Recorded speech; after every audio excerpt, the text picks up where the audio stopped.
Everyone, आज इस question को देखते हैं। इस तरह के क्वेश्चन हमें काफ़ी बार कैंप के कंडीशन पे भी दिया जाता है और कंस्ट्रक्शन की कंडीशन पे भी दिया जाता है। तो कंडीशंस क्या होती हैं? बेसिकली आप देखोगे कि एक कंडीशन दी होगी मैन और डेज की, और फिर दूसरे रिस्पेक्टिव में मैन और डेज की कंडीशन पे पूछा जाता है। तो यहाँ पे हम लोग करेंगे क्या, जैसे कि मैंने प्रीवियस क्वेश्चन में बताया था कि वर्क को सेम रखते हुए हमें सब कुछ यहाँ पे क्वेश्चन की इक्वेशंस को क्रिएट करना होता है। तो यहाँ पे हम लोग वर्क की कंडीशन को सेम रखते हुए फॉर्मूला यूज़ करेंगे। कौन सा? एम डी एच का, M1 D1 और H1 ये पहली कंडीशन के लिए यूज़ होगा। M से मतलब क्या है? मैन का नंबर ऑफ मैन, D से मतलब नंबर ऑफ डेज, और H से मतलब क्या होता है? Number of hours. लेकिन यहाँ पे आवर्स नहीं मेंशन है, दैट्स वाई हम इसको इग्नोर करेंगे। और इसको एक वर्क के साथ इसको इक्विवेलेंट रखते हुए हम लोग दूसरे नंबर ऑफ मैन को देखेंगे और दूसरे नंबर ऑफ डेज के साथ इसका रिस्पेक्टिव लेंगे। चलिए देखते हैं क्वेश्चन को कैसे अटेम्प्ट किया जाए।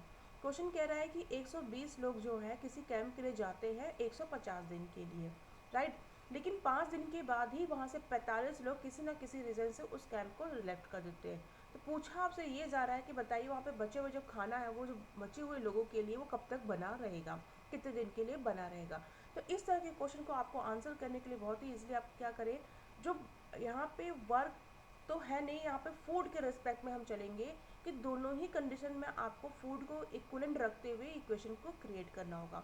जैसे कि यहाँ पे कह रहा है कि 45 मिनट यानी बचा हुआ खाना, तो हम ये समझेंगे कि जो 45 लोग कैंप को लेफ्ट कर दिए, छोड़ दिए हैं, तो वो जो 45 लोग हैं, राइट, वो कब तक खाना खाते कैंप में अगर रहते। तो ये 45 लोग उस कैंप में अगर ना जाके, ना छोड़ के अगर वहाँ पे बने रहते, तो हम कहते हैं 5 दिन के बाद की कंडीशन है, यानी आगे के 145 दिन तक रहते और वही फूड को यूज़ करते, राइट।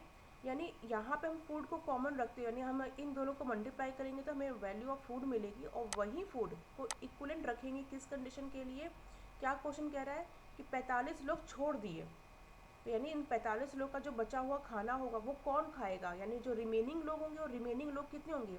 120 में से 45 घटा दो, बचे हुए लोग वही होंगे। 120 में से 45 घटाया यानी हम कहेंगे यहाँ पे 75 लोग होंगे जो वही फूड को खाएंगे। लेकिन वो 75 लोग कितने दिन तक वो फूड खाएंगे, यही तो हमें यहाँ पे वैल्यू निकालनी है।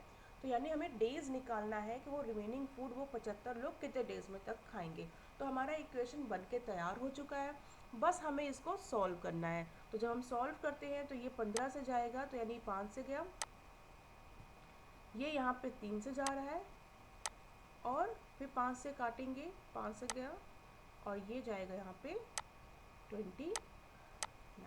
तो हम यहाँ पे कह सकते हैं कि जो नंबर ऑफ डेज है वो कितना हो गया? 87 डेज।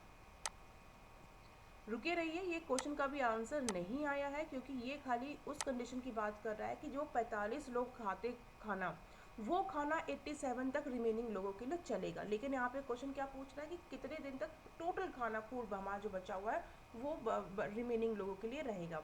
तो हम क्या करेंगे, हम यहाँ पे सिंपल सा काम क्या करेंगे, टोटल नंबर ऑफ डेज निकालने के लिए, यहाँ पे टोटल नंबर ऑफ डेज पूछा जा रहा है आपसे, तो इसको कैलकुलेट करने के लिए हम क्या करेंगे, एक मिनट, इसको कैलकुलेट करने के लिए हम ये 87 जो 45 लोग का खाना था वो, और प्लस यहाँ पे 145 डेज, क्योंकि 5 दिन के बाद की बात हो रही है रिमेनिंग डेज की, यानी 150 में से 5 घटा देंगे यानी 145।